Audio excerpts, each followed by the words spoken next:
Malaki ang naging pasasalamat ng pamilyang Gregorio kay Mr. Raffy Tulfo dahil sa ipinadalang tulong nito sa pamilya ayon sa source na aming nakausap. Ngayon nga ay naiuwi na ng mag-anak ang katawan nila Sonia Gregorio at Frank Gregorio. Kitang-kita sa video na ito ang sakit at paghihinagpis ng loob ng mga naulila ng mag-inang Gregorio. Sila ay nakalagak ngayon sa barangay Cabayausan, Panique, Tarlac, sa sarili nilang tahanan. Nagbigay din ng bagong pahayag ang apo ni Sonia na siyang nag-record ng mismong viral video. Ito ang buong storya.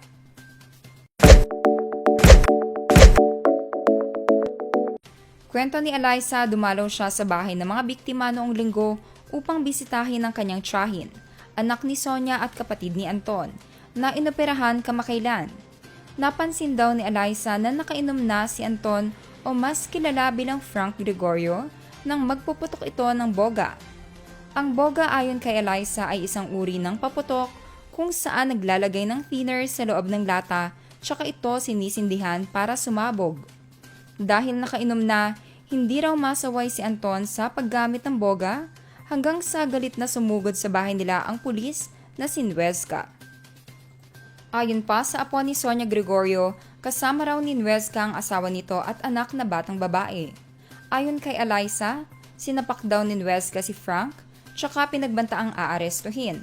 Haltak-haltak daw ng pulis ang suot na shorts ni Anton para maisama ito. Pero pumapalag ang biktima, kaya nagkapunit-punit ang shorts nito. Dito na raw niyakap ni Sonia ang anak para hindi ito maisama ni Nuesca. Sa kainitan ng komosyon, hindi raw nakikialam ang asawa ni Nuesca ayon kay Eliza. Pero ang anak daw na babae ng pulis ay nakisali sa kaguluhan at nakipagsagutan pa sa mag-inang Gregorio. Narinig ko po bigla na gusto nyo ko kayo, sabi niya pong ganon. Tapos po, sakto po pagharap po, tsaka niya binaril po sina Lola Sonia. Nakasandal po sila, tapos binaril niya po. Tig-2 bala po sila. Tapos, hinayaan niya na lang po bumagsak. Kinuha niya po ang anak niya, tapos naglakad lang po sila na parang wala lang. Para akong namanhid eh. Para pong umalis yung kaluluwa ko sa katawan ko. Nagtatalon-talon na po ako sa iyak, sa galit, sa hindi ko po maintindihan kung ano ang nararamdaman ko.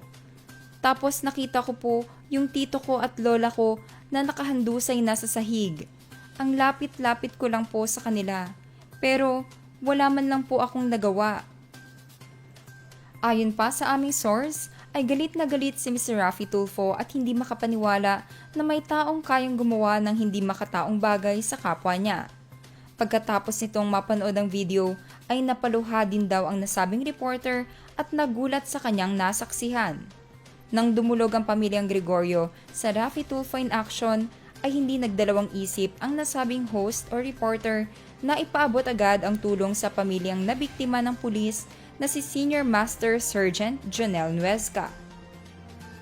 Nakarating din sa amin na talagang tututukan ng Raffy Tulfo in action ang lahat ng kaganapan sa pagkakakulong hanggang sa pagdadala ng anak ni Jonel Nuesca sa DSWD upang masubaybayan din at kunin muna sa kustodiya ng kanyang ina dahil malinaw daw na hindi sila fit na mag-asawa upang palakihin ng maayos ang kanilang anak na babae. Dahil tila ba tinuturuan pa ng mag-asawa na Nuesca na normal lamang ang bawiin ng ganun-ganun na lamang ang buhay ng isang tao. Ito naman ang siyang interview ng ilan sa kaanak ni Frank Gregorio at Sonia Gregorio. Inaaresto siya dahil sa Boga po. yung pagpaputok na ng boga. Oh. Hindi po. Una po, pumunta po yung pulis dito. Sinapak niya po si Kuya. Sinapak kagad. Opo. Tapos sinawakan nila po yung short. Tapos arrestin kita, sabi niya. Oh. Eh, nagpasukan po kasi kami dito noon. Kuya, pulis ako. Aarestuin kita. Tapos yumakap po sa kanya si Lola Sonia. Oh, nakita ko yung sa video mo. Opo.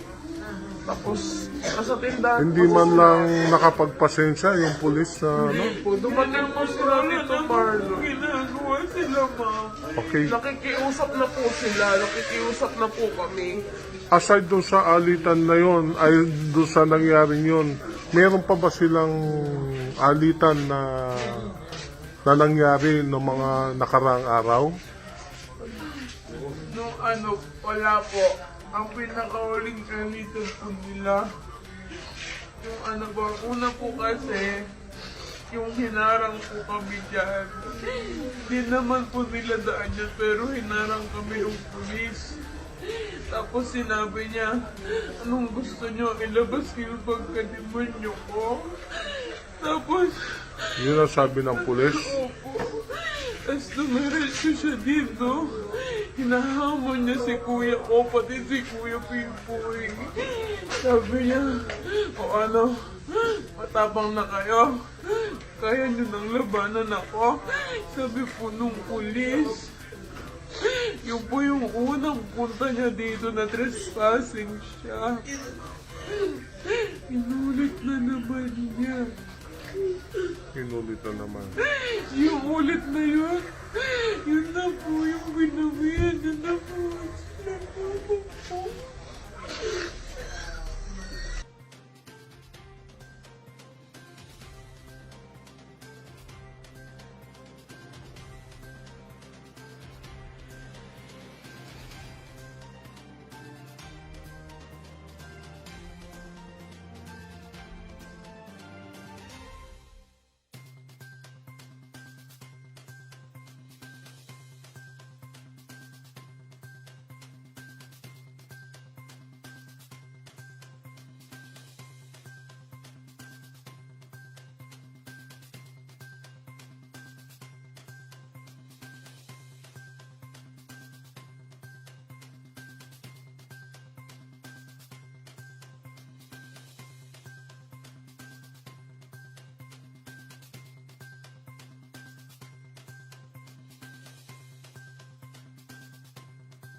There you have it mga ka-showbiz peeps.